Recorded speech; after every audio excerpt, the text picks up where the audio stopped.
2026 அரசியல் களம் அப்படின்னு சொன்னால் மிக முக்கியமான மாற்றங்கள் எல்லாமே 7ஆம் தேதி டிசம்பர்ல இருந்து நடக்கக்கூடிய வாய்ப்புகள் மிக அதிகமாக இருக்கு.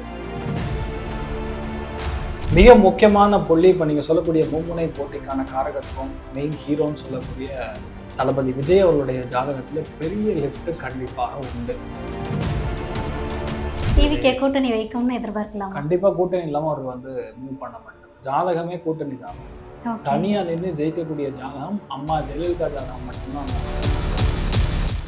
தி எக்ஸ்போஸ் சேனலுக்கு மட்டும் இந்த விஷயத்த, அதாவது இந்த மாதிரி இந்த கண்டென்ட் நான் உங்களுக்கு சொல்கிறேன். 2029 மேக்கு அப்புறம் இப்போ இருக்கக்கூடிய யாருமே கூட இருக்க மாட்டாங்க. ரெண்டாவது, டிசம்பர் மாதம் ஒரு பெரிய ஒரு பிரச்சனையை கண்டிப்பாக அவர் சாதிப்பார். இது வரைக்கும் வரலாறு கண்டிதான வெற்றியை பெறக்கூடிய வாய்ப்புகள் திரு எடப்பாடி பழனிசாமி அவர்களுடைய ஜாதகத்துக்கு அமைதியாக இருக்கு. இப்போ அவர் கூட்டணி வைக்க மாட்டாருன்னு கேட்டால் 200%. இப்போ யாருக்கும் கூட்டணி வரணும், இவங்க 2 பேரும் கூட்டணி வரக்கு தான் ஜாஸ்தியான சான்ஸ். இன்னொரு ஆங்கிள் இப்போ ராகுல் காந்தி அவர்களுடைய ஜாதகம் எடுத்து பார்க்கணும். ஆனால் என்னன்னா இப்போ அவர் பண்ணக்கூடிய பிளானிங், சனிக்கிழமை மட்டும் பிரச்சாரம், எந்த நாள் எந்த நேரம், அது எல்லாமே தப்பு.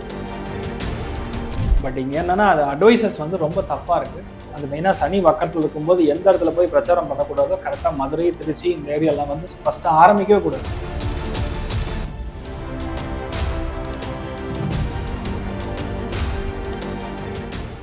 தி எக்ஸ்போஸ் வியூவர்ஸ்க்கு ஹாய், நான் தான் உங்களுடைய ரவினா. இன்னைக்கு 2026 சட்டமன்ற தேர்தலுடைய அரசியல் களம் எப்படி இருக்குன்றது தான் எல்லாருடைய மிகப்பெரிய கேள்வியாக இருக்குது. பயங்கரமாக பரபரப்பாக எல்லாருமே ஓடிட்டுருக்காங்க. சரி, ஓகே, இந்த அரசியல் களம் எப்படி இருக்குது அப்படின்றதையும், தேர்தலுடைய முடிவுகள் எப்படி இருக்கும் அப்படின்றதையும் சரியாக துல்லியமாக கணித்து சொல்லக்கூடியது நம்மோட இணைந்திருக்கக்கூடிய ஒரு சிறப்பு விருந்தினர், ஸ்பெஷல் கெஸ்ட்டுங்க. யார் அப்படின்னு பார்த்தீங்கன்னா ஜோதிட ஆச்சாரியா ஹரிஷ் ராமன் சார். அவங்க தான். வாங்க அவங்க கூட சேர்ந்து அரசியல் களம் எப்படி இருக்குன்றதை கேட்டு தெரிஞ்சுக்கலாம். சார் வணக்கம். வணக்கம்மா. நமஸ்காரம்மா. எப்படி சார் இருக்கீங்க? நல்லா இருக்கம்மா. அதாவது நல்லா இருக்கேன் சார். இன்னைக்கு ஒரு பவர்ஃபுல்லான டாபிக்கோட வந்திருக்கோன்னே சொல்லலாம். அதாவது ஹரிஷ் ராமன் சார் நிறைய விஷயங்களை சூப்பராக கடிச்சு சொல்லுவார் அப்படின்றதுக்காக உங்ககிட்ட இந்த கொஸ்டின் வைக்கிறோம். என்ன அப்படின்னாலே, இதுவரைக்கும் அரசியல் களத்தில் எல்லாருக்கிட்டையும் எதிர்பார்ப்பை தாண்டி இப்போ ஒரு பிரம்மாண்டமான எதிர்பார்ப்பு இருக்குன்னே சொல்லலாம். ஏன் அப்படின்னா, இது வரைக்கும் இருமுனை போட்டின்னு போயிட்டு இருந்தது. இப்போ ஒரு மும்முனை போட்டியாக அது மாறி இருக்கு. தளபதி காலை வச்ச உடனே அரசியல் களம் பயங்கரமா சூடுபிடிக்க ஆரம்பிச்சிருக்கு. இந்த 2026 தேர்தல் களம் எப்படி இருக்கும்? தி எக்ஸ்போஸ் நேயர்களுக்கு இனிய வணக்கங்கள், நமஸ்காரங்கள். 2026 அரசியல் களம் அப்படின்னு சொன்னா மிக முக்கியமான மாற்றங்கள் எல்லாமே 7ஆம் தேதி டிசம்பர்ல இருந்து நடக்கக்கூடிய வாய்ப்புகள் மிக அதிகமா இருக்கு. எந்தெந்த கட்சி கூட்டணியோ இல்லையோ அதெல்லாம் கூட்டணி ஆயிடுச்சு அப்படின்னு பகிரங்கமான அனௌன்ஸ்மெண்ட்லாம் ஜனவரி மாதம் டிசம்பர் எண்டில் வரக்கூடிய வாய்ப்புகள் இருக்கு. அதில் ரொம்ப முக்கியமாக இது வரைக்கும் நான் கூட்டணியே சேர மாட்டேன் அப்படின்னு சொல்லக்கூடிய கட்சிகள் கூட கூட்டணி சேரக்கூடிய வாய்ப்புகள் தான் ரொம்ப அதிகமாக இருக்கும். அது குரு வக்கரமாக மாறும் பொழுது மிக முக்கியமான புள்ளி இப்போ நீங்கள் சொல்லக்கூடிய மும்முனை போட்டிக்கான காரகத்துவம் மெயின் ஹீரோன்னு சொல்லக்கூடிய தளபதி விஜய் அவர்களுடைய ஜாதகத்தில் பெரிய லிஃப்ட் கண்டிப்பாக உண்டு. ஏன்னா குரு வக்கர கதியில் மிதுனத்தை நோக்கி போகும்போது ஆல்ரெடி புதன் அங்க வக்கரமா உட்கார்ந்துருக்காரு அவர் ஜாதகத்துல. 100% எழுத்து அக்ரிமெண்ட் எல்லாமே முடியும் நெக்ஸ்ட் 1 மந்த். அதான் நான் சொல்றது, 7ஆம் தேதி டிசம்பர் எடுத்துக்கிட்டீங்கன்னா அங்கிருந்து ஸ்டார்ட் ஆச்சுன்னா கரெக்டா 1 மந்த்ல எல்லா பேச்சுவார்த்தைகள்லாம் முடிஞ்சு அது ஒரு கிளீன் அண்டர்ஸ்டாண்டிங்ல மூவ் ஆகக்கூடிய வாய்ப்புகள் தான் ரொம்ப ரொம்ப ரொம்ப ரொம்ப அதிகம். டிவிக்கு கூட்டணி வைக்கும்னு எதிர்பார்க்கலாம். கண்டிப்பா கூட்டணி இல்லாம அவர் மூவ் பண்ண மாட்டார். ஜாதகமே கூட்டணி ஜாதகம். தனியா நின்று ஜெயிக்கக்கூடிய ஜாதகம் அம்மா ஜெயலலிதா ஜாதகம் மட்டும்தான். அந்த மாதிரி வேற எந்த ஜாதகமே கூட்டணி இல்லாத ஜாதகம் கிடையாது. புரியுறதா? 6ஆம் இடம் யாருக்கு லக்னத்துடைய ஸ்தானத்தோட உபநட்சத்திரமா இருக்கிறதோ அவங்க மட்டும்தான் கூட்டணியே இல்லாம ஜெயிப்பாங்க. அம்மா சொல்லக்கூடிய கூட்டணி தான் அவங்க ஜெயிச்சாங்க. புரியுதா? கூட்டணி வந்தாதான் ஜெயிப்பேன்னு அவங்க எப்பவுமே சொன்னது கிடையாது. அவங்க ஜாதகம் மட்டும்தான் ஒரு தன்னிகரற்ற ஜாதகம். She's a lady, bold lady. அந்த மாதிரி அவங்க வேற லெவல், அவங்க பேசுற லெவல்ல நம்ம அதை கம்பேர் பண்ணும் பொழுது இப்போ அதுவே கான்ட்ராஸ்ட் நம்ம பார்த்தோம்னு வைங்க, கலைஞர் கருணாநிதி அவர்களுடைய ஜாதகம் கம்ப்ளீட்லி கூட்டணி ஜாதகம். எப்பவுமே 10 பேர் கூடவே இருப்பாங்க. அதாவது என்ன, வீட்லயும் 10 பேர் இருப்பாங்க. நைட் 2 மணிக்கு பார்த்தாலும் 4 பேர் உட்காந்து பேசிட்டு இருப்பாங்களாமா. நான் பிசிக்கலா கேட்டது. ஓகே. அதுக்கு மாறா பார்த்தோம்னு வைங்க, இந்த சைடுல தளபதி விஜய் அவர்களுடைய ஜாதகமே கூட்டணி ஜாதகம். இப்போ வரைக்குமே ஆனா தளபதி சொல்லிட்டு இருக்க ஒரே விஷயம் என்னன்னா, பேச்சுவார்த்தைகள் இல்லம்மா. இப்ப Okay. பேச்சுவார்த்தைகள் எட்டப்படல. Okay. இப்ப நான் ஒரு விஷயம் சொல்றேன், நீங்க ஒரு விஷயம் சொல்றீங்க. இப்போ 2 பேருக்கும் ஒரு அண்டர்ஸ்டாண்டிங் வந்தாதான் அது கூட்டணின்னு கன்ஃபார்ம் பண்ண முடியும். இது வரைக்கும் பேச்சுவார்த்தைகள் இருக்கு. It is not up to the mark. Okay. 7 சேனல்கள்ல அது பேச்சுவார்த்தைகளா ஓடிட்டு இருக்கு. 7 சேனல் நான் சொல்றது வந்து டிவி சேனல் கிடையாது. 7 டிஃபரெண்ட் டைரக்ஷன்ஸ். ஓகே. சுக்ரதசை குரு புத்தி ஓடுது. பெங்களூர்ல இருந்து ஒரு சேனல் ஓடுது. சுக்ரதசை குரு புத்தி மெயின் ஹெட் குவார்டர்ஸ்ல இருந்து ஒன்று ஓடுது. அது இல்லாம தமிழ்நாடு சைட்ல இருந்து ஒன்று ஓடுது. சுக்கிரன் குரு புதன் இதெல்லாம் உட்காந்துருக்கீங்கன்னா இவருக்கு ஆந்திரால உட்காந்துருக்கு. ஆந்திரால இருந்து ஒரு பேச்சுவார்த்தை ஓடுது. புரியுதா நான் சொல்றது? இது எல்லாமே வந்து உங்களுக்கு டிசம்பர் 7ஆம் தேதி ஒரு மிக முக்கியமான மாற்றங்கள். 100% பை ஃபோர்ஸ். அதாவது ஒரு விதத்துல என்ன சொன்னா அவர் முடிவுகள் எடுப்பாரு, அது அவருக்கு சாதகமா இருக்கும்னு சொன்னாலும் ஒரு எக்ஸ்டர்னல் ஃபோர்ஸ்னால தான் அந்த ஒரு முடிவு எடுப்பாருன்னு சொல்லலாம். அதே மாதிரி இன்னொரு விஷயம் சொல்றேன்.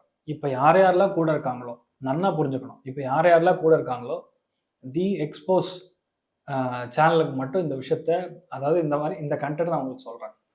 2029 மேக்கு அப்புறம் இப்ப இருக்கக்கூடிய யாருமே கூட இருக்க மாட்டாங்க. அது வரைக்கும் தான் கூட இருப்பாங்க. சரியா? 2வது டிசம்பர் மாசம் ஒரு பெரிய ஒரு பிரச்சனையை கண்டிப்பா அவர் சந்திப்பார். வரக்கூடிய டிசம்பர் தளபதி அவர்கள் அது சந்தித்து ஒரு முடிவு சாதகமா மாறினதுக்கு அப்புறம் தான் இவர் மறுபடியும் ஃபுல் பிளஸ்டா ஓப்பனா எல்லா இடத்துலயும் போறது, புது மாற்று சிந்தனையை கொண்டு வர்றது. இப்போ வந்து நீங்க பரப்புரை எல்லாம் கொடுக்கணும்னு வைங்க, டைரக்டா போய் இடத்துல நின்னா எவ்வளவு பெரிய பிரச்சனை ஆகுதுன்னா, அதுக்கு மாற்றமாக வேற வண்டி வாகனங்கள் மாத்துறது, இல்லையா மோட் ஆஃப் டிரான்ஸ்போர்ட் மாத்துறது. 3ஆம் இடத்துல குரு வக்ரம். அப்ப இதுதான் நீ பிரச்சனையான்னு சொல்ற, அப்ப அந்த பிரச்சனைல இருந்து ஒரு சொல்யூஷன் கண்டுபிடிச்சு வேற மாதிரி ஒரு ஆங்கிள் வருவார். இந்த மாதிரி நடக்கக்கூடிய வாய்ப்புகள். இது எப்ப நடக்கும் அப்படின்னு சொன்னா டிசம்பர் மாசத்துல முடிவு எடுக்கும். பிப்ரவரியில இருந்து இந்த ஜாதகம் வந்து பெரிய அளவுக்கு பேசப்படும். ஓகே. இப்பவே வந்து தளபதியோட அரசியல் வருகை வந்து பெருசா தான் பேசப்பட்டு இருக்கு. ரீசெண்டா வந்து கரூர் இஷ்யூ நீங்க பாத்துருக்கீங்கன்னு நினைக்கிறேன். இந்த மாதிரி கரூர் இஷ்யூல இருந்து இன்னுமே வந்து தளபதி வெளியில வரல. இது மாதிரியான இன்னும் பல விஷயங்களை அவர் சந்திக்கிறதுக்கான வாய்ப்பு இருக்கா? அதாவது அவரு வெளியே வரல அப்படிங்கிறது ஒரு மனுஷத்தன்மையை காமிக்குது. ஒரு மனுஷனால வீட்டுல ஒரு 10 பேர் இழந்துட்டோம்னா எப்படி இருக்கும்? 5 பேர் இழந்தா, ஒருத்தர் இழந்தாவே வீட்டுல அவ்வளோ சங்கடம், நம்மளால தாங்க முடியாத அளவுக்கு கவலை. 40 பேர் மொத்தமா தொலைச்சிட்டு பாவம் அவர் கஷ்டப்பட்டு இருக்காரு. அது வந்து ஆஸ் எ ஹியூமன், அது மனுஷத்தன்மையை வந்து அவருக்குள்ள இருக்கக்கூடிய அந்த தன்மையை காட்டுது. அது மட்டுமே நம்ம டிசைட் பண்ண முடியாது. இந்த சைடு வந்து ஒரு கோடான மக்களுக்கு அவர் வந்து தலைவரா நிற்கிறார். நல்லா புரிஞ்சுக்கணும். இப்ப நம்ம பேசிட்டு இருக்கிற நேரத்துல ஜென்ஜி இருக்குல்ல, எல்லா இடத்துலயும் நீங்க கூட்டி கழிச்சு பாருங்க. நேபாளில் கலவரம் நடந்து யார் வந்து ஆட்சி வச்சா? ஜென்ஜி கலவரத்துல தான் மாறுச்சு. அடுத்தது பங்களாதேஷ்ல ஆரம்பிக்க போகுது. பாகிஸ்தான்ல அதே சமாச்சாரம் தான் நடக்க போகுது. இப்ப பங்களாதேஷ்ல ஒரு ப்ரொஃபஸர் டேக் ஓவர் பண்ணியிருக்காரு. கிட்டத்தட்ட பாகிஸ்தான்ல ஆல்ரெடி ஆட்சி மாற்றம் நடந்த மாதிரி கணக்கு. ஏன்னா ஆர்மி ஆசிஃப் முனீர் வந்து ஆல்ரெடி எடுத்துட்டாரு. Is full taken control, extra power கொடுத்தாச்சு. இப்ப இருக்கக்கூடிய பாகிஸ்தான் பிரைம் மினிஸ்டர் சும்மா எல்லாம் பவரும் ஆசிஃப் முனீர். எங்கிருந்து லேண்ட் ரெகுலேட் ஆகுது? வாஷிங்டன்ல இருந்து. அங்க உட்காந்துருக்க குரு வக்கரமா அங்கிருந்து ரெகுலேட் ஆகுது. இவருக்கும் அந்த இடத்த கனெக்ட் ஆகுது. ஆனா தமிழ்நாடு லெவல்ல, இந்தியா லெவல் எடுக்கும்போது இவருக்கு மெயினான சேனல் ஆக்டிவேட்டட்ல இருக்கிறது ஆந்திரால இருந்து வரக்கூடிய சேனல் தான் கரெக்டான ரெகுலேஷன்ல உட்காந்துருக்கு. இப்போ அங்கதான் உட்காருவாங்க, அங்கதான் அரசியல் பேசுவாங்க, அங்கதான் பிசினஸ் பேசுவாங்க. சீட்டு க்ளோஸ் ஆகும். 100% டிசம்பர் ஜனவரியில ஓபன் ஆகும். 100% இவருக்கு. அதை நான் என்ன சொல்லணும்னா, நீங்க அந்த மனுஷத்தன்மையை விட்டுட்டு இந்த சைடு பாத்தீங்கன்னா எத்தனையோ கோடி மக்கள், எத்தனையோ கோடி பசங்க, பேசிக்கலா மாணவர்கள் ஆகட்டும், இப்ப யங் ஜெனரேஷன் சொல்லக்கூடிய ஓட்டர்ஸ் எல்லாமே வந்து யார பக்கம் திரும்புறாங்கன்னா விஜய் அவர்கள் தான் திரும்புறாங்க. ஆக்சுவலா ஓப்பனா சொன்னோம்னா இங்க என்னன்னா, நான் டிவிக்கே கிடையாது, காங்கிரஸ் கிடையாது, சரியா, பிஜேபி கிடையாது. ஸோ பேசிக்கலி நம்ம அண்டர்ஸ்டாண்ட் பண்ணிக்கணும்னா தர்மத்தின் பிரகாரம் நடக்கக்கூடிய சமிக்கைகள் ஜாதகத்தின் பிரகாரம் என்ன இருக்கோ அதான் சொல்லிட்டு இருக்கேன். அப்படி நீங்க பார்க்கும்போது தலைவராக அவர் கம்ப்ளீட்டா உருவெடுக்கணும்னு எப்போ ஒரு கல் எவ்வளவு அடிக்குதோ, எத்தனை பேர் அந்த கல் அடிக்கிறாங்களோ, அந்த கல் எப்போ உருவமாக மாறுதோ, அந்த உருவமாக மாறக்கூடிய நேரம்ங்கிறது ஜனவரி மாசம் திரு விஜய் அவர்களுக்கு. அப்ப நீங்க மெயினா பாத்தீங்கன்னா அந்த தலைவர் விஜய் அவர்கள் ஒரிஜினலா என்னவா அது வந்து வெளியே வரக்கூடிய பிராப்தம். இந்த டைம் மெயினா இருக்கு பாருங்க. மெயினா நான் சொல்றது வந்து மே மாசம், ஏப்ரல் 28ஆம் தேதி அப்ராக்சிமேட்டா நம்ம எடுத்துக்கலாம். எலெக்ஷன் ஜோன் வந்து 28ஆம் தேதி ஏப்ரல் வருதுன்னு எடுத்துக்கிட்டோம்னா அங்கிருந்து ஒரு 20 நாள் சாலிடா, அதுக்குள்ள ஏப்ரல் எலெக்ஷன் வந்துடும், ரிசல்ட் வந்துடும். மே எண்டு வரைக்கும், ஏப்ரல் இவருக்கு பிப்ரவரி 20 ஆரம்பிச்சதுன்னா மே எண்டு வரைக்கும் இவருக்கு பயங்கரமா இருக்கு, ரொம்ப நல்லா இருக்கு. இவர் வைக்கக்கூடிய கூட்டணி கண்டிப்பா ஜெயிக்கும். ஆனா கூட்டணி வைக்கணும், அதுக்கான பேச்சுவார்த்தைகள் எல்லாமே ஓடும். இங்க வேற யாராவது உள்ள போந்து டிஸ்டர்ப் பண்ணிட்டாங்கன்னா அதுதான் அரசியல் தந்திரம், அரசியல் சாணக்கியன்னு சொல்றது அதுதான். அப்ப என்ன பண்ணும் இந்த இடத்துல, இவர் ஜெயிக்கணும்னா கூட்டணி வைக்கணும், வச்சா மட்டும்தான் ஜெயிக்கும். சரி, இதோட கான்ட்ராஸ்டா பார்த்தோம்னு வைங்க, திரு எடப்பாடி பழனிசாமியோட ஜாதகம் செம்மையா இருக்கு. லக்னம் 7ஆம் இடம், 5ஆம் இடம், பஞ்சமஸ்தானம், பொலிட்டிக்கல் சினாரியோவுக்கு அவருக்கு ஓடக்கூடிய தசா புத்தி செம்மையா இருக்கு. புதன் தசையில சுக்கிர புத்தி பயங்கர ஒரு வேல்யூவஸ்ட் ஜோன். பஞ்சமஸ்தானத்துல ஆக்டிவேட் பண்ணுது கரெக்டா மே மாசம். பஞ்சமஸ்தானம் ஆக்டிவ்னா பொலிட்டிக்கல் ஹிஸ்டரியில வெற்றின்னு அர்த்தம். இது வரைக்கும் வரலாறு கண்டிதான வெற்றியை பெறக்கூடிய வாய்ப்புகள் திரு எடப்பாடி பழனிசாமி அவர்களுடைய ஜாதகத்துக்கு அமேசிங்கா இருக்கு. இப்ப அவர் கூட்டணி வைக்க மாட்டான்னு கேட்டா 200% கூட்டணி வைப்பார். புரியுதா? இப்ப யாருக்கும் கூட்டணி வரணும், இவங்க 2 பேரும் கூட்டணி வரக்கு தான் ஜாஸ்தியான சான்ஸ்.